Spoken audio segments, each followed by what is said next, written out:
singawusho amen kodwa uNkulunkulu mangiyishilo into ayibekile ngiqedile. Angishumayeleli amen nokuphakamisa izituli, ngishumayela into uNkulunkulu ayibekile ukuze mangifike ekhaya ngilala ubuthongo. Angifuni ukushumayela into engizothi mangifike ekhaya ngingalali kukhona into engidayo ebekumele ngisho ngangayisho. Amen. Ngenxa yokuthi bengifuna iresponse yabantu ihambisane naloku engikushoyo.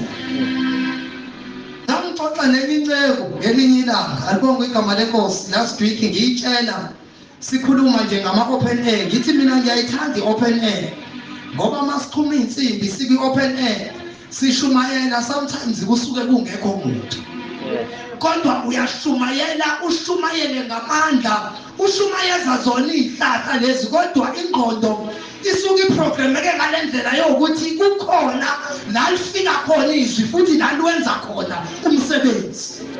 So lento ke iyasisiza thina ukuthi siwahambe kakhulu ngoba noma sesiphakathi kwabantu asishumayeleli response yabantu ukuthi ithini. Ingqondo ngiyakwazi ukuyivala ngivele ngibenze izihlahla nabo kuba ngazi ukuthi abekho bekhona. Ngingabi nendaba ukuthi ukhona nozothi amen noma ngangawuzwa kodwa nje lento engiyishoyo mayifakazelwa izulu.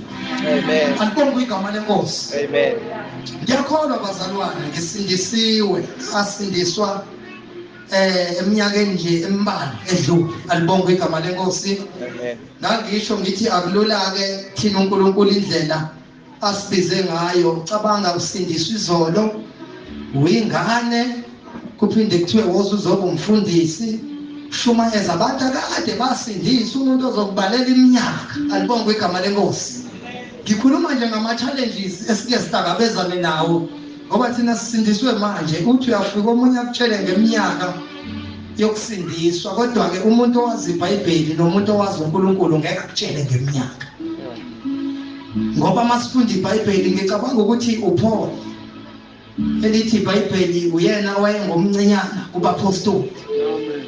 Ingqwele zabapostoli ekade zahamba noNkulunkulu kodwa le ndoda siyibone isebenza ibadlula. Lithi iBhayibheli manje lifunda kahle uPaul ephendukile ngicabanga ukuthi in 3 days wayesekwazi ukushumayela izwi likaNkulunkulu.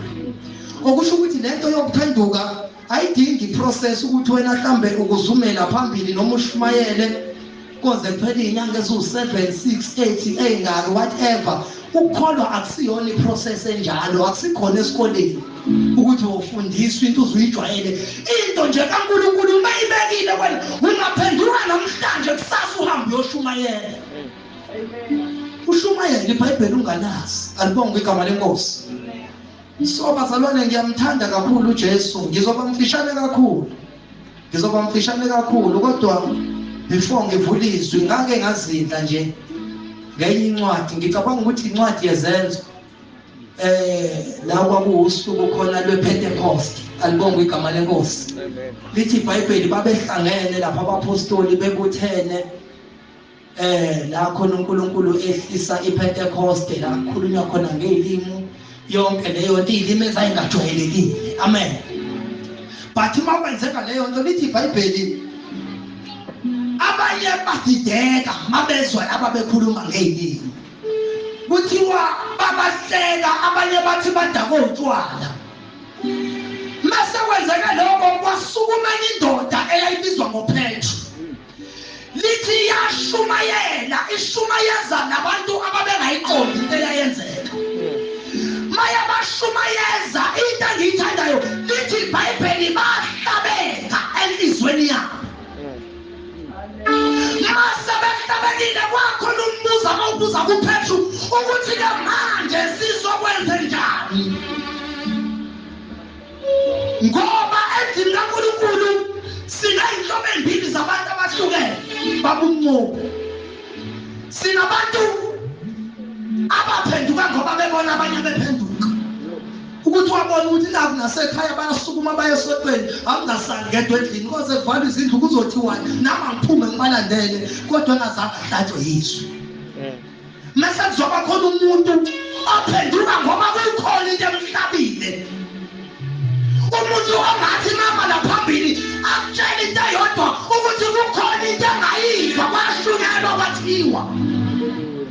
bese kuzoba khona umunye othi hayi nami ngabona ekhaya kuyiwe esontweni nami ngaye esontweni. Loyo muntu ke futhi uyakunikeza inkinga endleleni.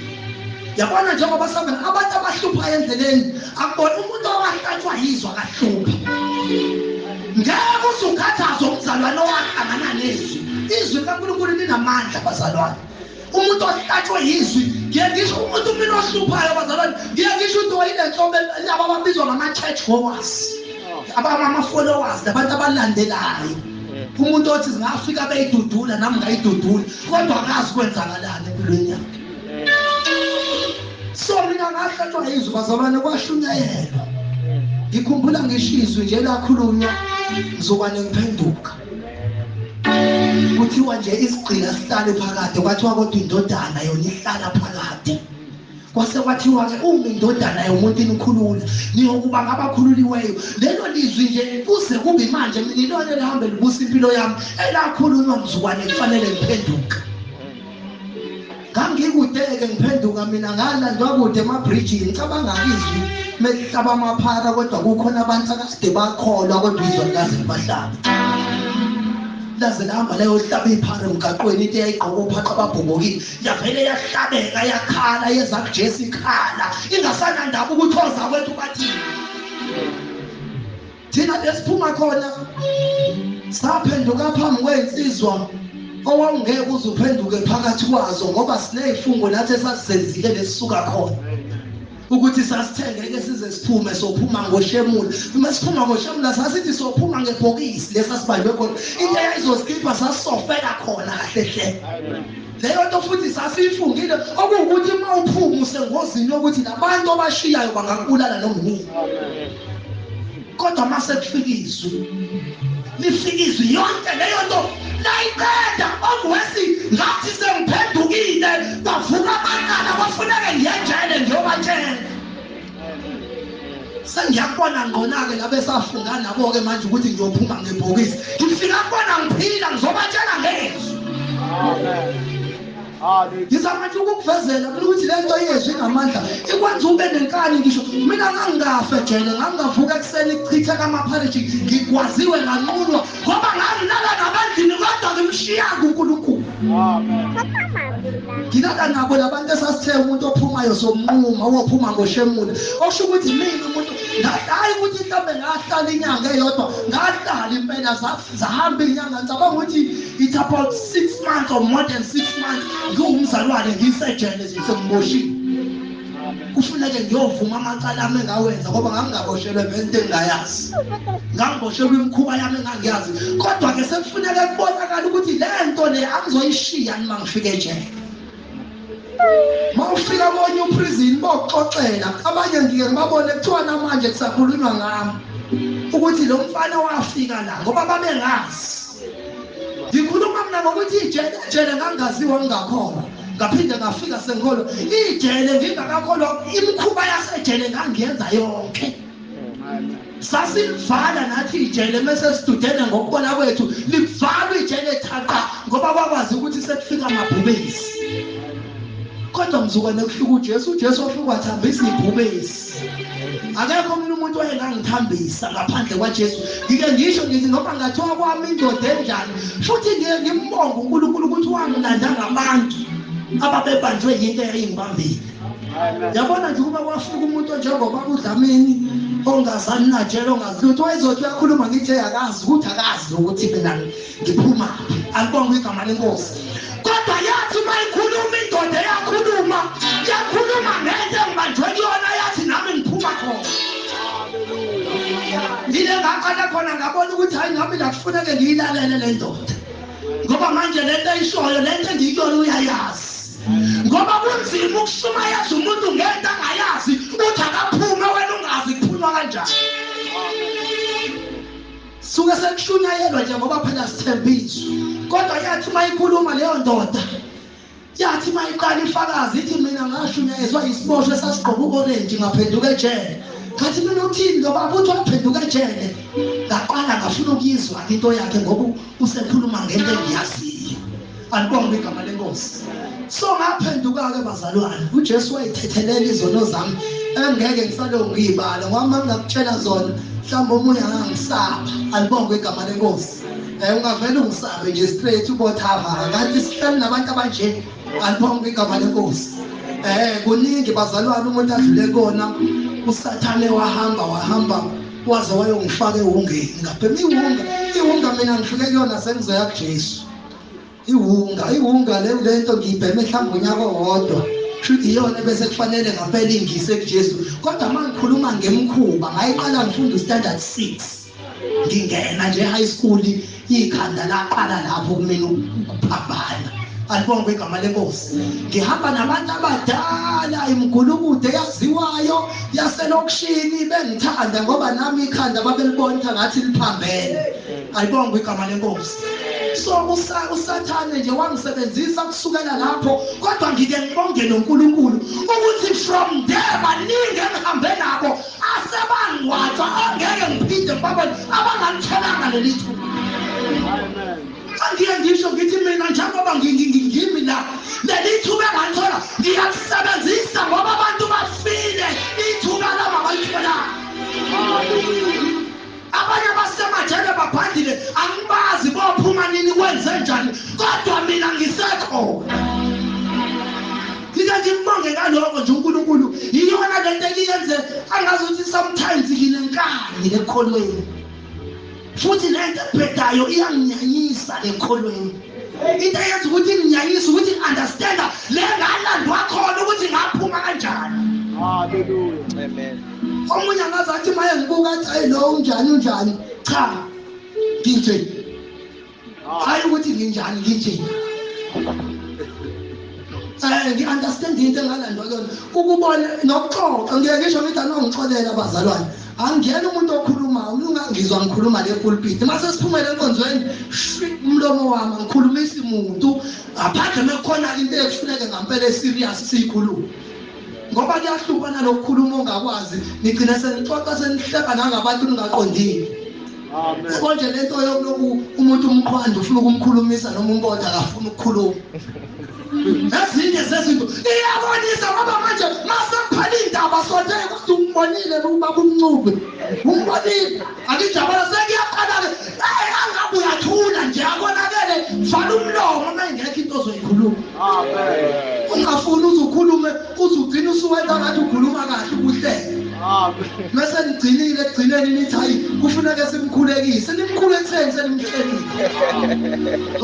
uzomkhulekise nani ngoba uma ubona inkinga umuntu hambe uyomkhulekela wedwa amen haleluya injalo nje ivangeli likaJesu into edonsa lokho-ke kuze kube khona abazalwane ekuthiwa bakhulekise yile ndaba ey'ngenasidingo nje vele iqubuke esithubeni amen mase sibingelalelile unjani mzalwane uJesu niphethe kahle siyaphila amen mayingekho enye into-ke asithuleke mfethu singaze silokhu size sigcine singena kwamanye amashalofu asithuleke alibonge igama lenkosi mina ngileyo ntobo-ke enjalo bazalwane abanye ngazathi umuntu uyahlina akafuna angihlini mina ngiright bangazomandoza sesihlale kakhulu sihamba nabo abangani bami angihlini mina ngiyayihlekela nje mekumnandi kuhlekwa kodwa mase singene kwelinye ipheji futhi ngiphinde ngiyeke ukukhulume wedwa ngoba ngisuke ngingasangeni lapho amen amen so bazalwane ngiyambonga uNkulunkulu nangempilo yami yonke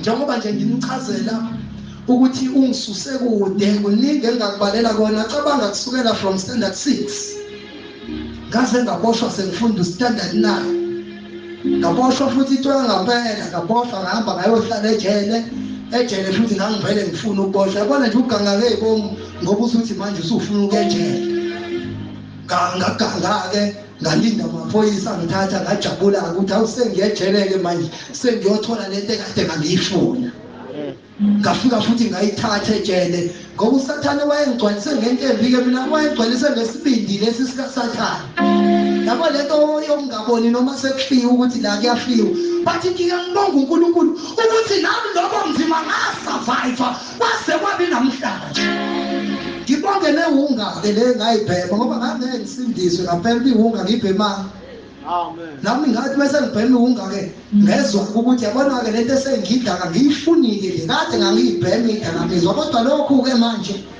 ngibona khona okwangiphoqa ukuthi ngihambe nakhona futhi ngangithi ngifuna ukuyoyeka ihunga ngoba yayisingiphazamisa ebugebengwini engangibenza ngase ngibona ukuthi phela uma usuyiphara usuke usuyinto ehamba ukhonjwa kanje ngemini emhlanje into eyinemetho kanti mina bekuyisigebengu into ebisatshwa ebekufuneka mengiqhamuka umuntu ayishintshe ngaphela indlela manje muyiphara sekuthiwa nako lokhu ayi ngabona ukuthi kushuthi indaba yami isi-out ke manje sekufuneke ngithole usizo mase ngikwazi ukuthiwe naku lokhu maqhamuka mina ngahamba ngaye endaweni ngayosizakala kanti ngiyohlangana noJesu ngafika lapho ngathola uJesu ke mina wayibamba impilo yami isemde ihlangane naye angizange ngishunyayezwe namhlanje nangakusasa futhi ke mina ngashunyayezwa kahle ngoba le ndoda nje idonsizwe ngashunyayezwa umuntu mina sihleka nje sibukane esitulweni engishumayeza sisobabili wangishumayeza ngaphenduka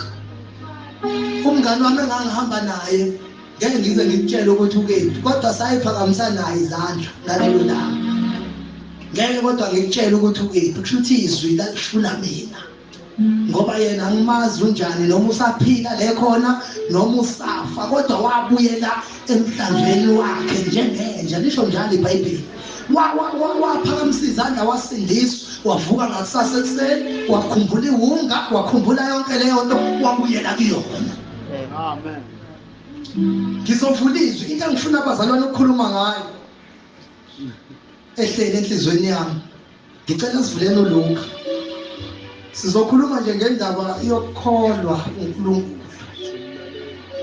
incwadi kaLuka uchapter 8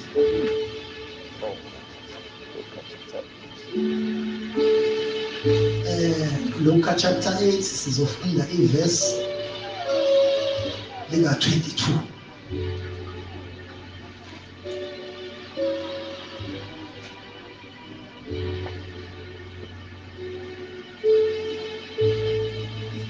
verse 22 ofunda kahle nje bese kutholile ilona kuphela iverse engifuna sikhulume ngayo siyafunda bazalwane Luka chapter 8 verse 22 ufundeka kanje isihloko sakhona kuthiwa sithi ukuthuliswa kwesivunguvungu verse 22 kwathi-ke ngolunye lwalezo zinsuku wangena emkhunjini yena kanye nabafundi bakhe wathi kubo nalelo gama ngifuna silibambe okusho ukuthi uJesu wayekhuluma la malithi nje wathi kubo kusho ukuthi khona izwi la elaseliphuma emlonyeni kaJesu wathini ke kubona asiwele siye ngaphesheya olwandle yes basuka ke okay uthe asiwele siye ngaphesheya kolwandle basuka ke ngicela ubongiswe liyaphila uNkulunkulu wethu ongcwele izwi lakho liyasiqhubisa baleni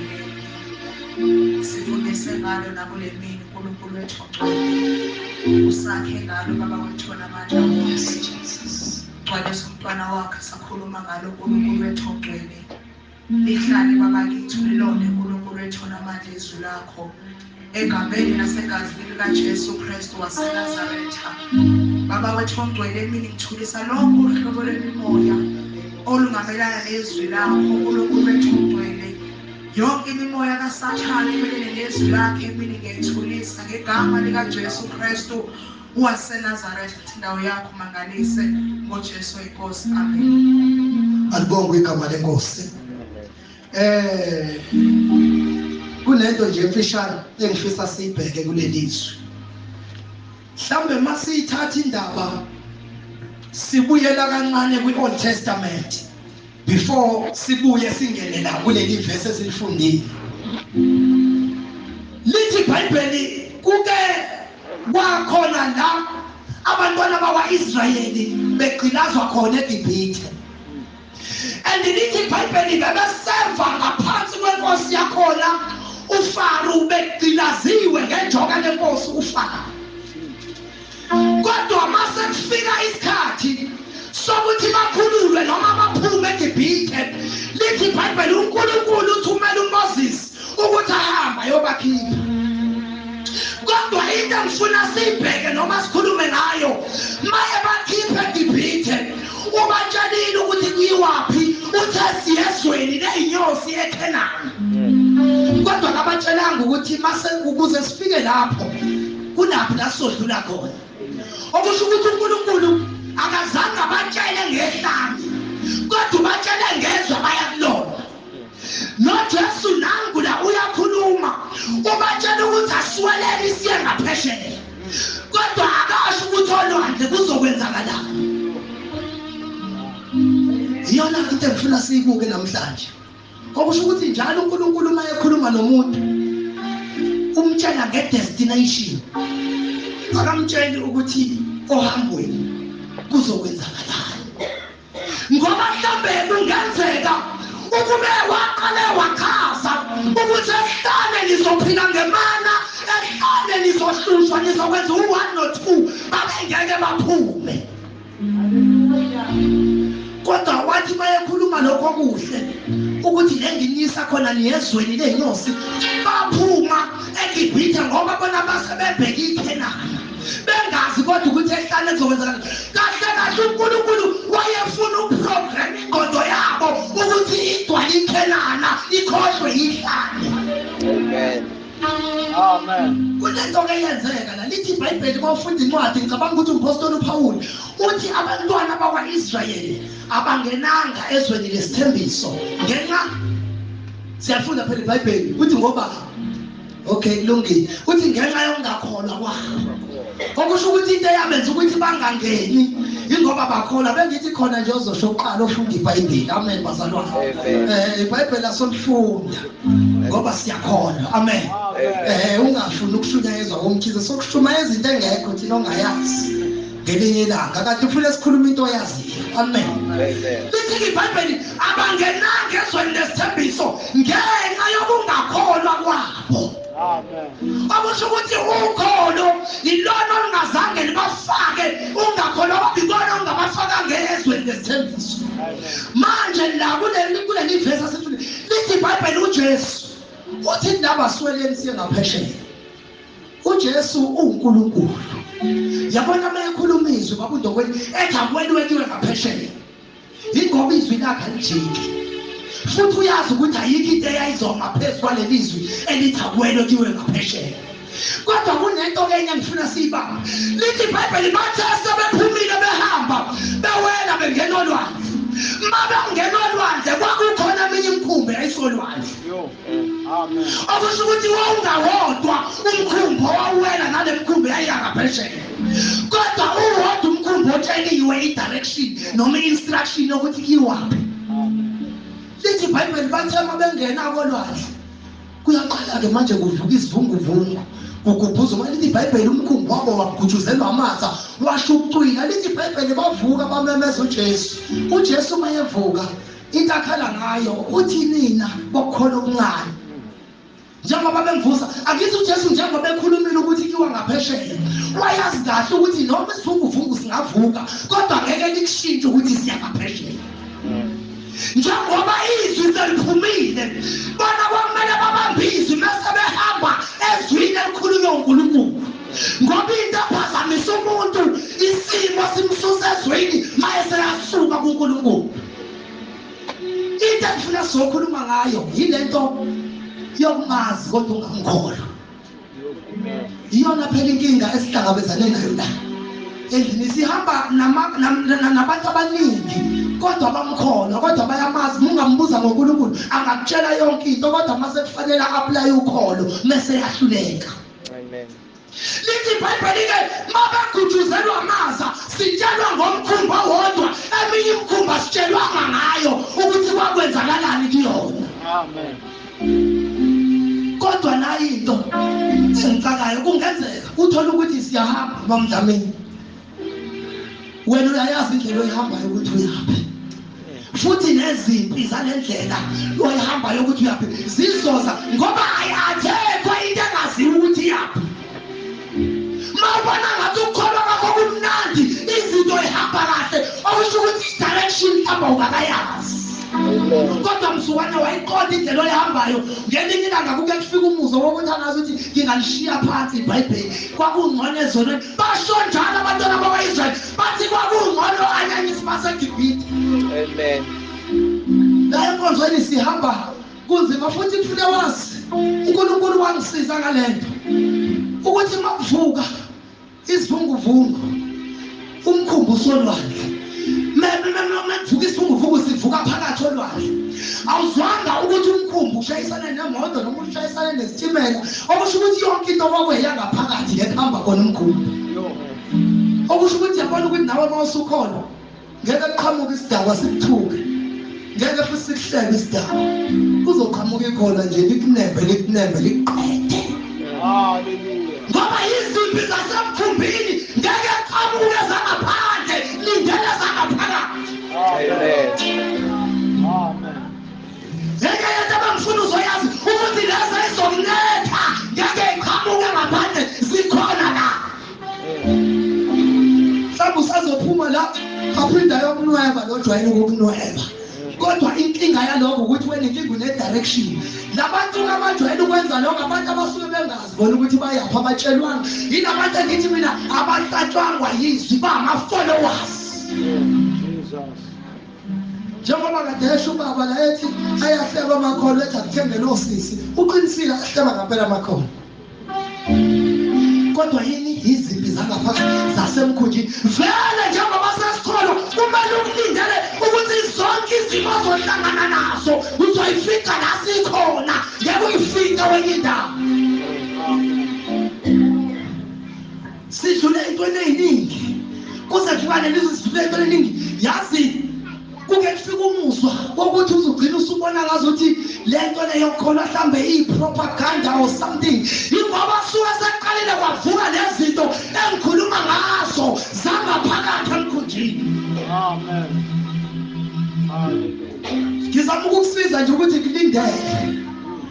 kulindele noma ungezwa kuthiwa usuhletshe Mfundisi Mkhize mawusuyasho ukuthi sekuvuke zangaphakathi. Inkinga lomkhumbi engiwugibele une-direction. Uyayazi indlela oyihambayo ngoba nalo onoJesu otsheliwe ukuthi uyaphi iwona wavukelwa isivunguvungu. Hallelujah. Amen. Engekho kuyona uJesu angazi mhlawumbe yayipapruka yona ikruza kulo abantu bekhala bethi hayibo umuphi uJesu napho sifa sizofela olwakhe. Ngoba vele isivunguvungu masivuka sisuke sizokubulala. Enye into efanele uyikhulekele mawumzalwane ukuthi ungadlali irole yesivunguvungu uzobulala amakhono. Amen. Masize enkonzweni sisuke sizolanda ukuphila sisuke singazeli ukuzolanda ukufa. Kubuhlungu ukufika enkonzweni uphila uhambe usufile. Hallelujah. Izinto lezi ezenziwa thina le nkonzweni ukuphila kwakho kudiphende kumzalwane nokufa kwakho uzobulawa uyena. Iqiniso limsulwa. Umakhelwane wakho umuntu ohlele eduze kwakho wena ozomphilisa futhi wena ozombulala. What you say. Qaphela amazwi akho ngisho lodwa olukhulumayo ukuthi mase liphumile liyobulala noma liyophilisa. Hallelujah. Amen. Ngoba sisohambweni sizobulalana sodwa futhi thina sizophilisayo. Nami njengoba ngimi le pulpit into engiyimele le pulpit ngake ngayichaza ngelinye ilanga ukuthi makhuluma ngepulpit akhulunywa ngale insimbi leyo yokubeka iBhayibheli akusiyona ipulpit. Ipulpit indawo le ngimi kuyona njengoba ngila mina I have to pull someone from the pit. Angizile ukuthi ngizobusela umuntu emgodini ingakho simelene nendaba zokuthi mawunenkinga nomuntu uzomshaya. Ngisho ungeza ukuthi cha unenkinga naye. Nathi futhi mawukhuluma sisuke sikudonsa moya sesiyazi ukuthi ngathi personally yini. Uyafakaza nabantu ngathi personally. Ufuna wazi mawuke wamanendawo ithayina uyafakaza noma wenzani kodwa unomuntu emele umkhiphe emgodini. Amen. Usuke ungazele la ukuthi ngoba ngamuzwa usibanibani wafakaza wakudla ngamina ngesonto edlule. Hayi uzongithola kahle bebiza ofakazi mina ozokhonja kahle. Suke sakumele uphenduke la. Sisuke sisazobizela i-altar call. Indawo le kaNkulunkulu indawo le efuna ngisho ukuthi mina unesibindi. Yabona kwake kwathula uNkulunkulu kule ndawo. Kunabantu ngicabanga ukuthi abapostoli ababehamba noJesu lithi iBhayibheli bahamba naye. Mabehamba noJesu lithi iBhayibheli kwakhona isigaba la kukhona abanye abasebemshiya uJesu. Lithi mabemshiya usabuza nabo uthi wemadoda nami ngifuna ukujika nihambe nabo yini? Hambani manje ngifuna ukuhamba. Uyasuka lapho lo munye ethi uPetru uthi masuka kuwena sizoya kubani? Akasho ukuthi sizoyaphi. Abanye ngeke ngizwe ukuthi bathi sizoyaphi. Ngizwe ngazi ukuthi bashundephi. Uthi sizoya kubani? Akasho ukuthi sizoya kuphi. Ngoba asiyi endaweni ethize siya kumuntu. Ingake kuze ukuthi masuka kuwena sitshele ubani umunye sizoya kuyena. Ngoba wena mawukhuluma thina siyaphila. Into eyenza ukuthi sikulandela ngenxa yamazwi owakhuluma eyasiphilisa. Ingalo ngithi mina mama umfundisi mangase kuthula uJesu lepulpit bazothwasa uzoyibona izangoma la kuzovuka yonke into ongayazi ngoba phela uNkulunkulu obengasakhulumi make kwaqala nje kwavuka izimpi kwashawana epulpit wazosethi umzalwane osekanyezini ungenywa amandawo noma amandini yonke lento ethuli yabangena libonga igama lenkosi ngoba ebandleni sethula uNkulunkulu wakhuluma abantu. Singakuvala ukukhuluma kwaNkulunkulu. Ingakho ngithi mina into uNkulunkulu ayibekile ngoyishumayela ingehli ngishumayela yedwa ngishumayela noma kunjani ngoba manje yanakhuluma lento kuzokhuluma abantu. Angazi ngidiverte kanjani ngoba mina bengifuna ukukhuluma ngokukholwa. Kuyasho ukuthi hayi prepare. Kube prepare ngabe ngisanamathelo okholweni. Manje sidivethekile kayisekho lapho. Amen. Ngoba ngizange ngihlale phansi ngoba kuthiwe ngiyashumayela ngeke ngisalala mina manje lo ngicabanga ngizothini uNkulunkulu ekhona. Enye yezinto ekufuneka sifunda ngikwazi mina ukuthi ngaze ngiqwashise ukuthi ngiyoshumayela. uNkulunkulu uyazi ukuthi masangibile yini ekufanele ngiyikhulume. Ngeke ngingalali mina ngibhala amanothi. Ngithi ngiyoshumayela namhlanje ufike ngifike nento ecwecwekile. Ngilunga kanjalo ukuthi ubethe ukhuluma ngokukholwa waphuma kwi-platform waphuma kwi-topic ngiphuma ngempela. Kodwa mhlawumbe izokusiza ukuthi njengoba sikholwa sisendleleni sisolwandle lindela izimpi zangaphakathi lindela izimpi zasolwandle ngeke ushawe ngaphandle uzoshawa la. Amen. Usathane phela nalokho strategy asebenza ngaso njengoba zizokuletha la ufuna ukuthi hayi bangcono kabi abantu abangakhona amakhono aphetha kabi. Angithi njengoba bekuvusana wena ufuna nje wena ugxeka amakhono sensize ufuna ukuthi wena aba bantu abanje ngcono ngisho idawu aziright azintoni idawu usathane ukutshela lokho. Hallelujah. Phela mefuna ukukhipha vele uzokutshela into elulathi yabona labo banjani. Ethavena kuhletshwa nomunye ufika nojini odabuka amadolo ngeke uze behleba ngaye kodwa wena hey lalela yikho leyo nto wabona musufike khona ukuthi bakungcono khona enkonzweni ngoba indawo kuyo ulwizimpi zakhona. Nesidawa ngeke silwe futhi izimpi zanje.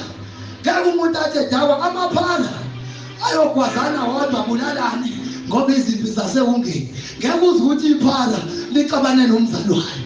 Amen. Ngeke uze futhi ukuthi iphara lihlebe umzalwane noma umzalwane uhlebe iphara. Bayawayeka amaphara bese behleba wena. Kuthi uyabona wena conco lokuswekela ngathi kunemotive phakathi. Awuzile nje uzoshama lenkonzweni. Sawukholwa lokho. Amen. Amen. Esangaphakathi. Amen. Understand lokho nje ukuthi wena ayishuthi sekusukile okwangaphakathi. Ngeke sizezilwe izimpi zangaphandle. Manje laba abasuka behamba nomkhumbi kuvuka ivumu kwakudinganayo ukhona imkhumbi enganyakaziswa. Inkinga izange itsheke ukuthi kiwaphi. Nawe bekufanele kuqine imweni obhekene nazo. Omunye mhlawumbe vele ukusona nje lesimo sokuthi manje ngimanqika angisazi noma ngiqhubeke ekholweni noma ngiye ngaphandle. Hayi lalela qhubeka khona la. Inkinga wena umkhumbi wakho kune direction. Amen. Amen. futhi ungakhulekela ukuthi bakuyeke mangakuthi khona abakuhlebayo thandazenza baqhubeke ngokuthi abangihlebe kakhulu kunaqala ngoba lokho sekufakazi ukuthi indlela engihamba ine direction mabethulwe ubona ngazi ukuthi kumnandi shithi kusamele uthandaze ukuthi noma ungavuka maguzuguzu khona ngizobona ukuthi ngikuyona yini. Amen. Isaiah waprofetha ngaye wathi kuyoba khona imendo nendlela wathi kuyothiwa indlela yokungcwele wathi ongcolile ngeke azahambe ngayo wathi kodwa laba abanye noma beyizulu wathi ngeke base baduke kuyona ngoba ingeyabantu bakhe. Hallelujah. Amen. Yabona uma ufika enkholweni kungakaze kufike nje inkulumo ethi kwena usibanibani bayitshela bakholwa kakhulu futhi awukakakholwa mabengakasho njalo ufuna ukholwa kuze kuthiwe utshela ukholwa kakhulu. Vele lisho njalo iBhayibheli lithi ukulunga kwenu mangakudlula kwababhali nabafarisi kuthiwa ngeke nize ubone umbuso wezulu okusho ukuthi kumele ukholwe noma ulungu usudlula abafarisi ngoba bakhona abanye abazenzisayo uzuyitshela ukuthi uyayenza into kanti uyazenzisa kumele ke wena awenze uzudlula umzenzisi. Khona izobonakala ukuthi khona uNkulunkulu uthi asidlule ngisho abazenzisi ngoba uyazi ukuthi endlini kaNkulunkulu bazalwane into kumele singayifihlisa ikhuluma bakhona vele abantu abazenzisayo umuntu umezenzisa ukuthi professional actor ke Jesus. professional noma ngamnyisa kuzala ngaqualify kodwa uthi ufike ukuthi akasiyona lento ayi-actor lento uyayenza nje ngoba iyenzeka. Ezinye zezinto amali ikhulekayo namusa endlini kaNkulunkulu ukuthi konke engikwenzayo ngiphutha umoya. Hallelujah. Ngingenzi ngoba ngiyazi ukuthi makukhulunywa kuthiwa ngangikhuluma nabanye abazalwane kwenye indawo esasikuyona uyayazi ukuxoxa ngibona ukuthi sebebanjwe kakhulu umoya wokuzenzisa sawushaya lowo moya. Amen. Kuthi sengiyazi uma ngithi thandaza msasa sengiyawazi umthandazo wami msasa sengawucula kanye nazenzisa akakhuleki ngomoya sengiyazi ukuthi umsasa uzoqala kanje athi uba sekuyitulo lakhe lokuthandaza sawuyala lo moya ukuthi lalelana ngikholwe niye ukuzenzisa. Amen. Into kaNkulunkulu ayiprogram ayihambi ngengqondo yomuntu. Ingqondo yakho ngeke izikwazi ukuthi i-maintain izinto zikaNkulunkulu. uNkulunkulu kumele simdedela flowe yonke into siyenze sikumoya siyenze uNkulunkulu eyifakazi. Amen. Ungenzi into usengqondweni zakho uma usukholwa masungena emoya uyaphuma engqondweni zakho uyaphuma umbone nawe ukuthi uphumile uyizwe into yasekhaya ukuthi yabona ke manje nokuthi usekwehla into yaphezulu akasekho usewele esithathu. Hallelujah. Angathi noma yenza umbona uyayenza kodwa ngathi usakwele enyawo kukhona i-dimension ekusamele ayi-reach akhuphukele kuyona uyizwe into yaphezulu iyazwakala. Amen. Hayi iyafakaza abazalwane bahamba nje abanye behambe bekhuluma behambe bexoxa bekhuluma ngoJesu wafika uJesu ahamba phakathi kwabo baqhubeka bakhuluma bathola lokho ngoba sebehleli phansi ukuthi awulo muntu esikhuluma ngayo yena sebeyaqala bathi kodwa uzwile ukuthi khona into ebivutha ngaphakathi ukuthi uyena ngoba into yasekhaya injalo mangakuthi into yasekhaya kumele ifakaze ngaphakathi uyizwe ukuthi iyona. Jesus. Amen. Ngisasho lokho nje bengimenyiwe bengithi ngisazosubmit kuwena mama Mfundisi ngisasa ngoba phela ngisayi sengithengekile sengibachithile ngisayi bengithi ngisazobuya ngizokutshela ukuthi hayi bangimemile ngala eRichards Bay befike ngiyoshumayela ngaphemvuselelweni hayi ngathi bona hayi ngoba ke akuyisolo ngoba ngangavumanga ngqo ngathi hayi ngisazoke ngisubmit-ke nami le ngiluswa khona ngizobuya ngitshele kuthe kusanjalo ngiyambona ngithi siwathapha naye lo muntu ngibona ilist yabefundisi abafakile esiyoshumayela nabo kukhona nomunye-ke engimaziyo wangala kanyuso angimazi noma uyinyanga noma uyini kodwa ngambona efaka izinto zengwe ngiyamsaba umuntu ofaka into engwe mina abiza igama likaJesu ngabo ngibona ukuthi kathi khona nalo ngabhala imessage sometime ngathi sekunesimo esiphuthumayo angisekho ngabe ngisale ngichaza ngamtshela ngisekho ngiyaxolisa ngicela nireplace ngomunye sesozama next time ngoba ngikwazi ukuyohlanganyela neziphiki ngiyohlanganyela namadimoni Ngaba ukubona nje ukuthi kubhaliwe ngeke ngimusho ngoba banehamba amasi kodwa wangala kanyuso sake sahlangana naye kwenye inkonzo futhi engangiyoshumayela kuyona bamthembileke lapha kanyuso futhi yona ngibuzunga ebakufanele izovala inkonzo izoshumayela emva kwami ngathi uma ngiqeda ukushumayela kanti ngizoshaya ngize ngingene ezintweni zakhe ngingamazi akabange sangena wathi inkonzo ayivala ngambona ngokuthi angangibingeleli waphuma wangihlinela washaya icapha sixhawulana sabefundisi yena useqhumbile useyahamba ngathi ke mengizwa ngabaseceleni bathi wani usuke wamthinta kakhulu ngathi uyanake lengithe ngiyabona nanti post ngathi angiyi yohlanganyela nalelo devil worship ngoba devil worship ufake ingubo zengwe mawufuna amanzi uyawathola nobaselina sasanda ukubona enye ividiyo yakhe eshumayela neqhabanga ethi induku kaMoses ushumayela ngaye epulpit uhamba ngeenyawo uthi uMoses kwathiwa kakumlimba ikhuba bazalwane uthi uMoses kwathiwa kakumlimba thatha ukusho nje njengoba ngimle epulpit sendaweni engcwele sekufanele ngizobhadazela ngeenyawo ngiphathe induku kaMoses uyana-ke lo mfundisi engimshoyo alibonge igama lenkosi ngizamusho lento yokuthi wabazalwane awuyikhulekeli i-discerning spirit ungahambi uhlanganyela nayo yonke imimoya into yasekhaya iyafakaza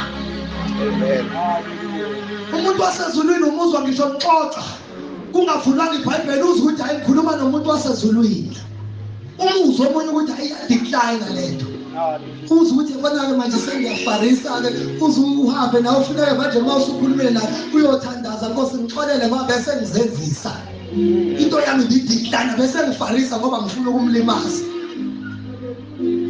into yasezulwini iyafakaza okutshela ubamndokweni sazana naye kudala ngisaqala ukusindiswa yafika yasho into yasekhaya ukuthi umuntu wasezulwini sabasa umlilo endlini sasiba u5 kwehla uNkulunkulu sabanjwa amandla sahayiza sakhala sonke endlini kungashunyayelwa sikhuluma ngeinto zasekhaya kudala ngisayifika ngoba into yasekhaya masihlangene uyehla naye makuhlangena bese bona amen sakudiliza uNkulunkulu mhlawumbe sasiba u4 ngangingamazi bamndokweni ngangiqala nokuyakena ngizwile nje ukuthi kunendoda ethanda uNkulunkulu ngendlela eyisimanga engala enkanyezini wayehlangane nomunye umngane wami la komkhondeni kanjalo wathi maxoxa ngaye ngathi mina yakhanjiweka yobona safika khona kwafika kwabasa umlilo siba u4 nje siyinsizwa sihlangene lesizulu lapha kathi kwethu sahlukana sidakiwe sidawe into yasekhaya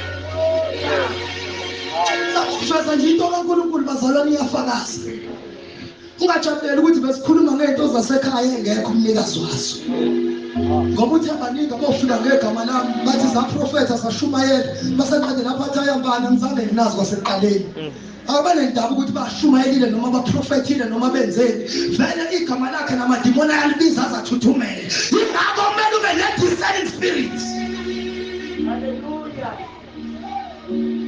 yaze yadiveta discerning spirit sekuhlala phansi ukhuluma ngamafuthi usisi efakaza lithi iBhayibheli kwake kwabizwa intombi eziyishumi lithi zanikezwe izibali zazo lithi lezi ezinhlanu zathatha amafutha ezinhlanu zangawathatha zaqhubeka zahamba nezibani zayivutha endleleni futhi kwakweyezaba akekho umuntu oyezobaphutha zona kodwa along the way lithi iBhayibheli lezi ezinye izibani zacisha meyicisha izibani abanamafutha sekufanele kuyongena bayivuselela kwasho ukuthi abanye babuthuswa ukuthi ziyavutha kanti abazi ukuthi khona ngathi sofike kulindwe khona mase ziyaqina okusho ukuthi ungathuswa-ke igift nathi siyashumayela mina kungithusa ukuthi ngiyashumayela isibani sisavutha into engiconfuse ngayo ukuthi mase ngifike emlindweni mase sicishile ikhona yini into yokusa-activate ungathuswa ukuthi usakwazi ukushumayela sibuzo uthandaze kwehla uNkulunkulu mhlawumbe isibani sisavutha kodwa amafutha awaphethe bahamba nje nabo yivutha amafutha kodwa engekho masikhuluma ngamafutha bazalwane sikhuluma nge-holiness okusho ukuthi ungakwazi ukushumayela uphinde uhlele ushumayele bakuzwe futhi uhlele ushumayele bakuzwe ujole ushumayele babuzwe wenze yonke imikhuba wenze wonke amanyala kodwa kukhona indawo akuyolindwa kuyona masesicimini uyosivuza yini lithi iBhayibheli zacima baqala bakhuluma nalabo ansiphe hayi bahamba bayako laba abathengisayo sebefuna uku-activate iy'bani ngoba seyigcimile ngoba isibani endleleni kukhona la sihamba khona sicime baze bahamba bayowathenga. Amen. Athi mase befika wabaphika wathi wayelina ngizange nginazi wasekuqaleni.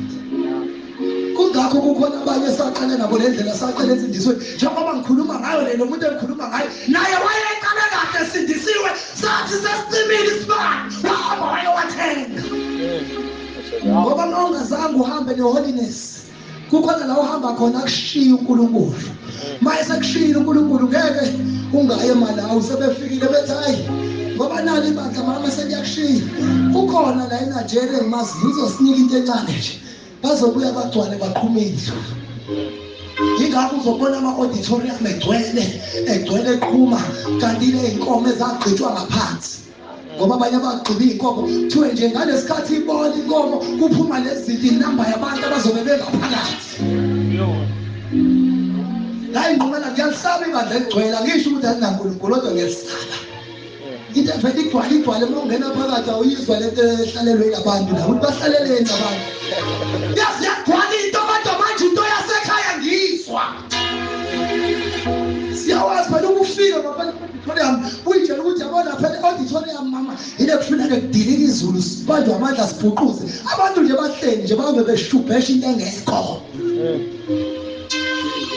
Masacabanga nje ukuya auditorium forget ayikho into ongayiyela lapha. Thina ngeke sizezidale ngawe. Ayikho into ongayiyela lapha kukhulunywa ngebusiness iyona into ekhulunyelwa lapha. Yabona nje njengoba hlamba ngazi noma usuphelile in 15 minutes angabe sekuba amadoda amabili la ngoba ngimosha isikhathi manje. Suqoqiwe phela umnikelo manje vele lento engizoyikhuluma nabanandaba naye. Banendaba nomnikelo. Inkonzo ke engathatha 2 hours ukuba kuyanikela uthi ubuka isikhathi ebona kuphela 2 hours 3 hours kodwa izwi 10 minutes. Wawayizwa leyo nto endaweni kaNkulunkulu. Izinto lezi ekufuna ukuyihlola yabona manje ngiyaqaphelisa ngiyakhushisa ngoba mhlawumbe usazohamba abanye basazothola imisebenzi bahambe obheka iqoqoqoqo ongcono ukhonze nabakhonza kona nibe bawu4 noma nibe bawu5 uNkulunkulu usuke khona. Njengoba ethi nje menye babili noma nibathathu ungalingi udido obukhazikhazi lobo bugcwele emabandleni namhlanje. Ngoba lamabandla obukhazikhazi nemikhuba miningi ephakathi nothi niyakhonza kanti vele nilidwa inyanga noma ngazi umthandazi noma kodwa nazi ngoba baney'ndlela zabo zasebusuku. Nina ngibusiseke ngesonto athi efikile umfundisi wavula izwi uzwe wena uthi ngoba lento ngiyibandela iphuma efrijini bona beza umlilo ngoba usebaprogramile ngale system yakhe asebenza ngayo sebemncoma ngisho esebheda.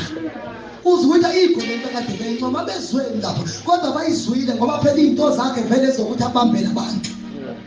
Nibathandazise abazalwane baphuma abantu kule system ababanjwe ngayo bese kuNkulunkulu ngoba iningi bazalwane angifuni uqamba manje iningi yileli eliyiyele esihogweni nje. Nami ngiyakhulekela lokho ukuthi ngingabalwa kuleso sibalo sengishiya izinto engaka ngahamba noNkulunkulu ngiqede ngahambe ngiyosha.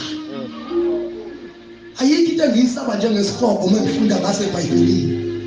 Njengoba kushisa itiye nje meke ngathi laphambuka la ngishisa limini umlilo wona wobunjani lekuthiwa ucima. Ekuthiwa nje nempethu yakho ayisho okusho ukuthi ngobusha nje ushinga unaphakade utholile ithuba lokuphenduka. Sikhulekela ukuphenduka bazalwane usuku nosuku ukhulekela ukuphenduka. Omunye umzalwane wake walinganisa ngezipikili wathi kunezipikili ezimbili kunesiscrew bese kuba khona lesi nje esiqondile. Uthi lesi esiqondile uma usishaya ngesando singene eplangweni lesi siscrew isanda sisebenzi kufuneka usiphendule size singene naso sisithe. Uthi nokuphuma kwazo njalo lesesando ufaka lento eCrowbar usimonculo esiphuma kodwa lesi besihamba siphenduka ngisho ungayifaka isando sosuka neplangwe. Wathi abazalwane-ke lapho umzalwane wazi ukuthi kuyahanjwa nje akuphenduka uvuka ekuseni nje yahamba nje akuphenduka wathi kodwa umzalwane ofana nalesipikili ovuka ekuseni abheke odongeni athandaza athi Nkosi la ngone khona hlamba ngicabanganga kahle hlamba ngikhulumanga kahle athi ngisule zonke lezo zono khona ngizobona. Hayi umzalwane ovukisa kwembuzi azenze holy ngaphambi kwaNkulunkulu. Ungaba ngcwele phambi kwethu kodwa mawusuwedwa usuke ngaphela ngazi usuyingane kaSathane lapho usuhlula ukuziceba ngisho uwedwa nje ukuthi mina ngimubi kahle Nkosi. Umthetho wami mina uNkulunkulu nginenhliziyo embi. Umthetho wami ngiyahleba ngitholeni nginamagubu Nkosi ngithethelene. Fika enkonzweni usuzoconnect entweni yasekhaya usuqale wedwa. Impilo yakho njalo siphila impilo yerepentance kunezono nje esifuna wena wedwa personal uhamba uyophenduka bese lithi iBhayibheli vumana izono omunye komunye bese ngiyakhulekisana kukhona sike abona lesi kufune ngabe ngiyoshoke la ukuthi hayi yabona ke lesi sesidinga umuntu. Ngike ngibezwe nalabo abanye abathi sadabuka isihenqo sebeyayingenela lethi indaba okuyingenela la izono ziyavuka. Enye futhi into ebambile emabandleni bazi ukuthi ivunywa odongeni izona. Odongeni mhlawumbe ungahamba uvume lezo ongazazi. Yazi khona izono phela esizona esona ngazo esingazi. Izona kwevuma odongeni ukuthi wenkosi angazi ukuthi ngiyongonephi kodwa ngizovuma nje ngizothi ngithethelele. Ilezo ke zasodongeni kodwa mawazi kahle ukuthi wena kade uku-Facebook ushela. Utshela uzodongweni uyotshela udongo ukuthi wena ubona intombi Facebook wayishela. Ahambe kumzalwane uthi ayisengwile. Ngicela ningithandazise sengwile. Isono naleso zosivuma. Sengithuka inhlamba. Kodwa banesibindi umuntu ayibize nje inhlamba. Bese ngitshela ukuthi uzovuma uNkulunkulu. Okwazi ukuthi mangakazi usivume leso sono namanje sisaphezulu kwakho. Ukuthi mina ngake ngathuka ingane nje ngephutha. Ngingaqondile kodwa ngizange ngivume ngathandaza uNkulunkulu. Isayisono leso esihamba nawe. Amen. Esiyokufumana neyohlangana phambili. Omunye waze walinganisa ngokudla wathi mawufika ema-restaurant uyadla nje lawa phezulu udle bakuyeke kodwa ibill uyikhokhe emva kokudla. Ngiyaxolisa bakuyimisikhole emva masuqedile nje uzokhokha. Uzokhokha ngoba ayikho into yamahhala. Bekuyilokho bazalwane uNkulunkulu abekubekile ukuthi inkosi ayisize siphile impilo yokuphenduka. Njengoba ngimile la nami uNkulunkulu engikhulumisa ngendlela engikhuluma ngayo lithi iBhayibheli izwi kaNkulunkulu libukhali lidlula izinkembe ezikantangothi zombili. Anginishumayezi siyashumayeza nami ngiyangishumayeza. Okusho ukuthi ungayitshela ukuthi mhlambe lo muntu omla phambili ubesho kumina nami ngiyasho kumina. Njengoba nje mawuzwa ngathi liyakushaya nami liyangidabula. Ngoba ngikwazi ukuthi ngiphinde ngitholakale la sengikhulume kanje ngitholakale kulento esengiyikhulumile.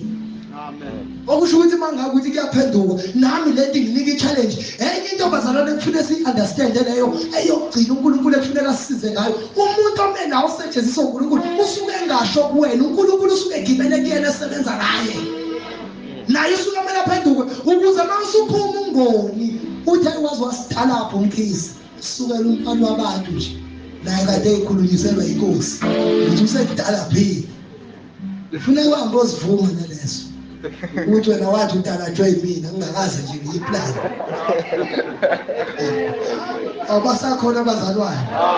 Hayi mina sengiqedile bazalwane. Ngiyacela baba uMncobezeka phambili azothandaza egameni likaJesu.